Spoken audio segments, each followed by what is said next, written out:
পাকোড়া তো আপনারা অনেকভাবে খেয়েছেন। এইভাবে কি কখনো আপনারা পাকোড়া ভেজে খেয়েছেন? এই পাকোড়াটা দেখতে যতটা লোভনীয় লাগছে, খেতেও কিন্তু অনেক বেশি মজার আর বানানোও অনেক বেশি সহজ। দেখেই মনে হচ্ছে জিভে জল চলে আসছে। বিসমিল্লাহির রহমানির রহিম। আসসালামু আলাইকুম। সবাই কেমন আছেন? আশা করছি অনেক বেশি ভালো আছেন। তাহলে চলুন ভিডিওটি দেখে নেওয়া যাক। এই পাকোড়াটি বানানোর জন্য আমি এখানে কয়েক টুকরো মিষ্টি কুমড়া নিয়েছি, আর এই মিষ্টি কুমড়াটা দিয়েই আমি এই পাকোড়াটা বানিয়ে নেব। প্রথমে আমি পাকোড়াটা বানানোর জন্য নিয়েছি কয়েক টুকরো মিষ্টি কুমড়া, আর মিষ্টি কুমড়ার মধ্যে দিয়ে দিলাম 1 কাপ পানি। পানি দিয়ে ঢাকনা দিয়ে ঢেকে চুলার জালটাকে মিডিয়াম হিটে রেখে মিষ্টি কুমড়াটাকে সিদ্ধ করে নিয়েছি। মিষ্টি কুমড়াটা সিদ্ধ হয়ে গেছে, আমি একটা কাঁটা চামচ দিয়ে ডাবিয়ে আপনাদেরকে দেখিয়ে দিচ্ছি।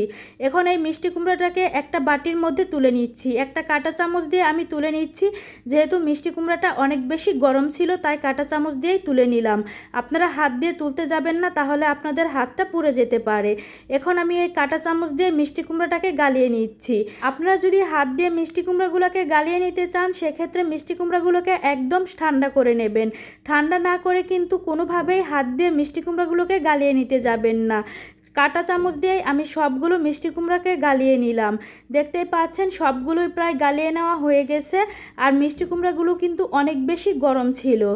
সবগুলো আমার গালিয়ে নেওয়া হয়ে গেছে, দেখতেই পাচ্ছেন।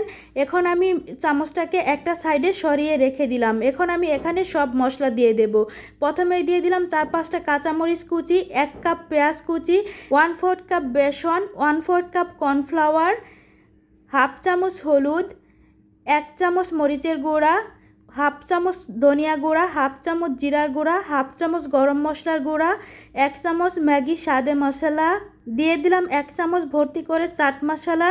খুব সুন্দর একটা ফ্লেভারের জন্য দিয়ে দিলাম 1 চামচ মিক্স হার্ব, 1 চামচ কালো জিরা, 1 চামচ বেকিং পাউডার, হাফ চামচ চিলি ফ্লেক্স, স্বাদ মতো লবণ, হাফ চামচ আদা গুঁড়া, হাফ চামচ রসুনের গুঁড়া। এখন সবগুলোকে দিয়ে খুব ভালো করে মাখিয়ে নেব। আর এটা মাখানোর সময় এখানে কিন্তু কোনো রকম পানি কিংবা ডিম ব্যবহার করবেন না। যখন এই মিষ্টি কুমড়ার সাথে সবগুলো উপকরণ খুব ভালো করে মাখিয়ে নেবেন, মিষ্টি কুমড়ার মধ্যে যেই পানিটা থাকে সেই পানিতেই খুব ভালোভাবে মাখানো হয়ে যাবে। এখানে বাড়তি করে কোনো পানির প্রয়োজন হবে না। আর আপনারা যদি মিষ্টি কুমড়া বেশি করে ব্যবহার করেন, সেক্ষেত্রে আপনারা এখানে অন্য উপকরণগুলো বাড়িয়ে দিয়ে দেবেন। কর্নফ্লাওয়ার কিংবা বেসন বাড়িয়ে দিয়ে দেবেন, তাহলেই হয়ে যাবে। আমি এখানে যেই পরিমাণ মতো ব্যবহার করেছি, এই পরিমাণে যতটুকু দিয়েছি এইটুকুই যথেষ্ট। আপনাদের যদি পরিবারের লোকজন বেশি থাকে, বাড়িয়ে নিয়ে বানালে বাড়িয়ে সব কিছু দিয়ে দেবেন। আমার এখানে ঠিক মতো হয়ে গেছে। এখন আমি দেখেন আপনাদেরকে একটা বানিয়ে দেখালাম। এখন আমি হাতটা কেচে নিচ্ছি। কেচে নিয়ে এখন সাথে সাথেই আমি এটাকে বানিয়ে নেব।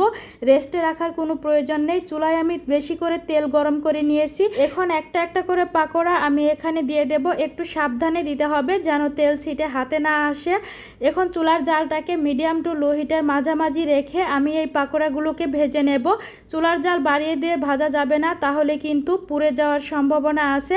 আর উপরটা লাল হয়ে যাবে, ভেতরটা কাঁচা থেকে যাবে। তাই চুলার জালটাকে মাঝারি হিটে রেখেই তারপর ভেজে নিতে হবে। একটা সাইড ভাজা হয়ে গেছে, আমি অপর পাশটা উল্টিয়ে দিচ্ছি। উল্টিয়ে দিয়ে তারপর ভেজে নেব। আমি এখানে অনেকটা তেল দিয়েছি, যেহেতু ফ্রাইং প্যানে দিয়েছি তাই তেলটা ছড়িয়ে গেছে। আপনারা যদি একটু গর্ত কোনোর কিছুর মধ্যে দিয়ে ভাজেন, তাহলে দেখবেন পাকোড়াগুলো একদম ডুবে যাচ্ছে, আর আপনারা খুব সহজেই উল্টে পাল্টে ভেজে নিতে পারছেন। আমার এখানে খুব সুন্দরভাবে ভেজে নেওয়া হয়ে গেছে। আমি কাঁটা চামচ দিয়ে নেড়ে চেড়ে তারপর খুব সুন্দর করে ভেজে নিচ্ছি। দেখতেই পাচ্ছেন সবগুলো খুব সুন্দর কালার চলে এসেছে, আর দেখতেই কতটা লোভনীয় লাগছে। এখন আমি তেল ঝরিয়ে নামিয়ে নিচ্ছি, আর বাকি যেগুলো ছিল সবগুলোই আমি একইভাবে নামিয়ে নেব। আমার ভিডিও যদি আপনাদের কাছে ভালো লেগে থাকে, তাহলে প্লিজ আমার চ্যানেলটা আপনারা সাবস্ক্রাইব করে দেবেন। আমার ফেসবুক পেজ থেকে যদি দেখে থাকেন, তাহলে আমার পেজটা ফলো দিয়ে রাখবেন। আর আপনারা অবশ্যই একবার হলেও এই রেসিপিটা ট্রাই করবেন। অবশ্যই আপনাদের কাছে অনেক বেশি ভালো লাগবে। সবাই ভালো থাকবেন। আল্লাহ হাফেজ।